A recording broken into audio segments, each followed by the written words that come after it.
What's up guys, this is Eddie, welcome to a new video. I made a similar video back in 2018. A lot has changed since then, and all those changes raises the question again. Should you play DC Universe Online in 2021? Well, let's talk about it, but I suggest you watch 2018 version of this video first and then come back to this so you can have a proper idea of what I'm talking about.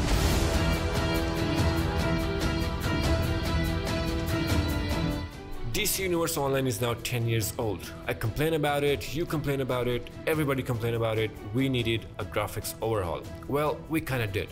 The first thing to notice is that DCO can now run on 60 FPS. So now no more choppy edges and we finally get a smooth visual experience. So that's a plus.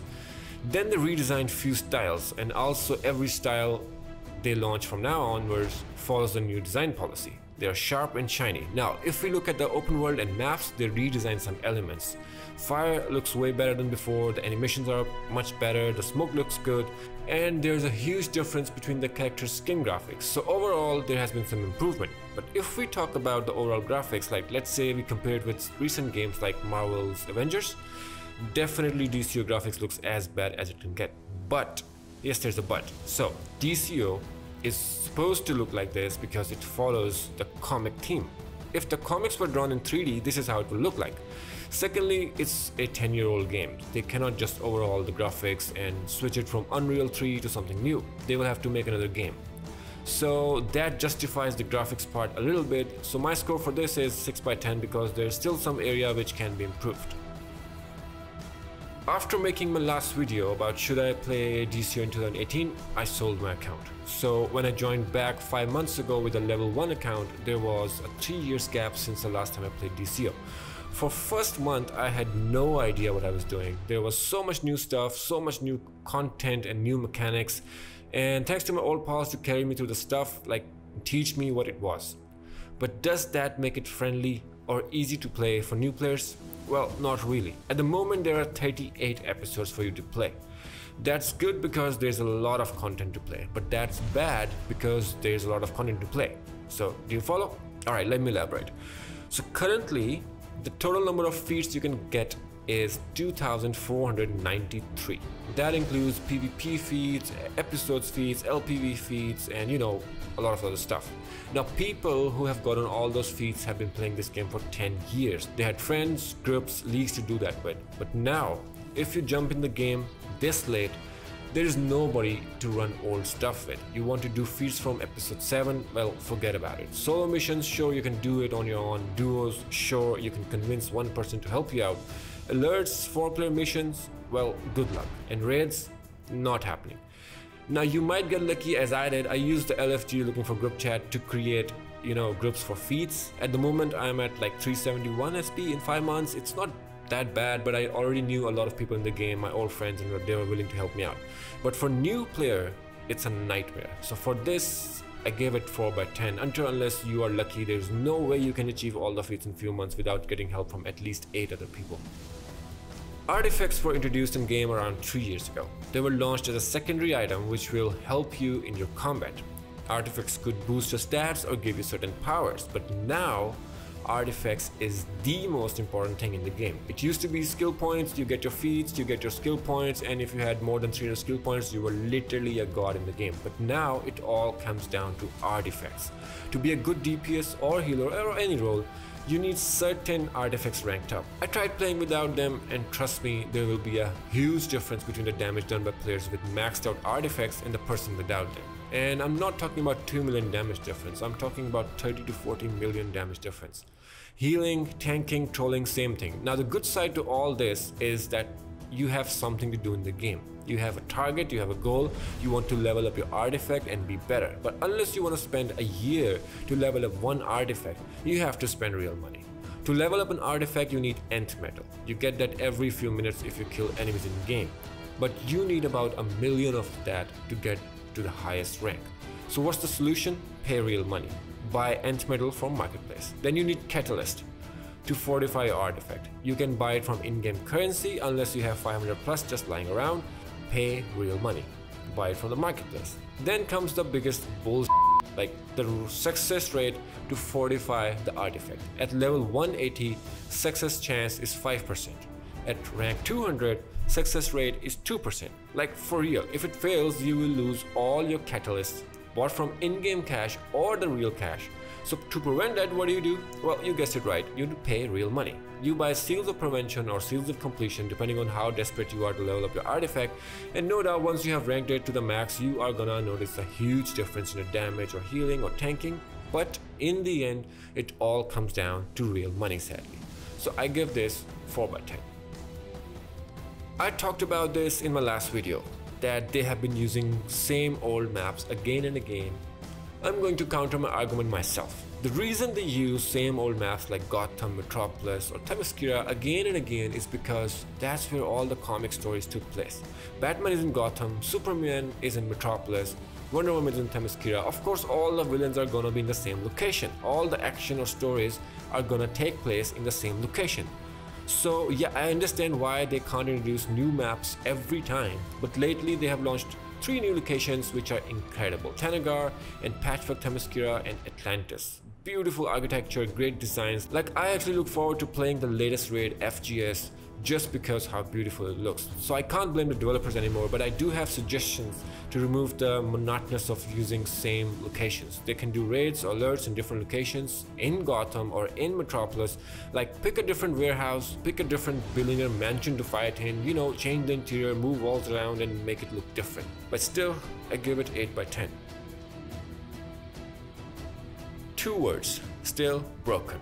Last PvP update was 5 years ago, so take a hint. Ever since I came back, I haven't even touched it. 0 out of 10. One of the best things in the game are the styles, but it is also one of the most annoying thing in the game too. 30 plus pages already and I still don't have all the chest styles. No doubt you have like insane numbers of options to choose from. You can be whatever you want, but to get that styles, that's a different story. It's a constant grind, and RNG in this game is so bad that you might be missing one style piece to complete your certain style feat, and you know which solo alert it drops from, but after running it 1000 plus times, there's still a big chance that you still won't get it. So there's that. Then comes the new cosmetic items like auras, materials and chromas. I have played this game for over 7 years. I still don't know the name of some of the new auras and materials. There's just so many to choose from. So that's actually a good thing if you think about it. So my score for style options is 9/10, not 10/10 because it's really hard to get some styles. 3 years ago, I remember buying a very rare aura for 20 million. I come back in 2020, that same aura costs 2 billion in-game cash. Everything in the game is so expensive now. After running raid, you get around what, 20k, 10k in-game cash, but every good item in the game costs above 20 million. So imagine running around broke with no in-game cash to buy styles or different items to complete your feats. Like, the frustration is real. But yes, if you keep on running content, play smart, buy stuff from vendors, sell it on broker, and you can make some serious in-game cash. But that takes dedication, a lot of time and a little bit of luck. I gave it 3/10. As I said before, free to play is for players who just want to have a taste of the game and then just move on to different game. You cannot do much if you're only free to play. Membership comes with different perks like unlimited cash, all access to all episodes, members only gift, free replay badges, free daybreak cash, so you can buy stuff from marketplace. But there is one more advantage, or you can call it disadvantage: the ability to go on test server and test stuff before it is launched on live server. Now, back in the day, there were a handful of test players, so the testing was authentic. Now, anyone with a valid membership can download a test server on PC and become a tester. Result: too many opinions. Developers gets confused, we end up getting broken content and powers. So for that, I give it 5/10. So COVID-19 hit us in March, I joined the game in May, and since then I have been seeing continuous events every week. Each week there's a new event, either it's bonus in-game marks or a free gift for all players, not just members. Then there are sales in marketplace like 50% off, 20% off, and then the best thing, all access open to everyone. Like, if you are a free to play player, you can still have access to every single episode in the game for a limited time. Now, that is something really impressive. I'm actually very happy with the developers for all of this, so I give it 10/10. Just like before, there is no certain way to find an exact number of people online in the game because Dcuo has different servers for Xbox, Nintendo, PC, but although PC and PS share the same server, but still you can't get the exact number of people who are online because Dcuo can be direct launched or through Steam, so it's hard to count. But what we can do is we can calculate it by looking at the chats. Few months ago during COVID-19 lockdown, everybody was at home, nothing to do. So just like me, hundreds of players came back. All chats were flooded with messages. Now, after 5 months since the real world is slowly going back to normal, game is slowly becoming less populated again, but still you will see hundreds of players standing in Watchtower, and since there are different open worlds now, you can go and check that there are actually a lot of players online in Metropolis or Patchwork, which is the new Wonderverse open world. But keep in mind, the level of population is different for each faction. Hero side is more active than villain side, but in short, the game is not dead. So overall score 7/10. This is where Dcuo excel. New content, episodes, which includes open world missions, solos, duos, alerts, and raids almost every 4 months. In between, you will get different seasonal events like Halloween right now, so you have plenty of stuff to do in game, plenty of content to play. Overall score for this is 9/10. With all the things I mentioned in this video, sadly, nowadays it is nearly impossible to play multiple characters. There's a lot of grinding already and you have tons of stuff to do on your main character. For example, leveling up an artifact takes forever. Then with the recent DLC Wonderverse, you have to spam the open world bounties to get the elite weapon, neck and rings. It takes days. So unless you're ready to play more than 20 hours a day and you have a lot of extra money to spend on artifacts and skill points unlocking, leveling up multiple toons is not a good idea. Score for this is 5/10. Dcuo used to have one of the most toxic community in any online game. Everybody thought that they're the best and whatever they said is right. It's still the same, but I have a solution for all of this, so you guys can have a peaceful gameplay. It's called the block option. Whoever talks trash to you, block and move on. Secondly, do not participate in discussions going in trade chat. Third, find a decent league which have adults in it. Your life would be way better. In short, community is only salty if you give them a chance to be. So don't reply and you're good to go. It is way better than replying back and then getting banned for trash talking. Score, nobody cares. And now here's a song for your listening pleasure. My guitar string is broken, just like the game, but I still play it every day. You can call me insane. You are my first love. Here, take my money. I will play you all night long.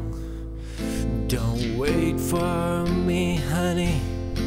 I gotta show off my ore, I gotta show off my stats. I have no money in real life, but I have a 200 artifact. I gotta talk trash to people, I gotta prove I'm the man. Then I wake up in the morning, oops, I'm Let's talk about the overall score now. Considering all the points we have talked about in this video and the previous video in 2018 and the song, I give this game 6/10. Well, it's a progress if you compare it with the score from 3 years ago. Game has definitely improved a bit. Of course, few elements are needed to be fixed like PvP, but yeah, so I will say the same thing again which I said before. If you have some extra money and you love DC Comics, go ahead, download it and play it. But if you're only here after watching Marvel movies and the Flash TV show, you're going to regret it after a few months.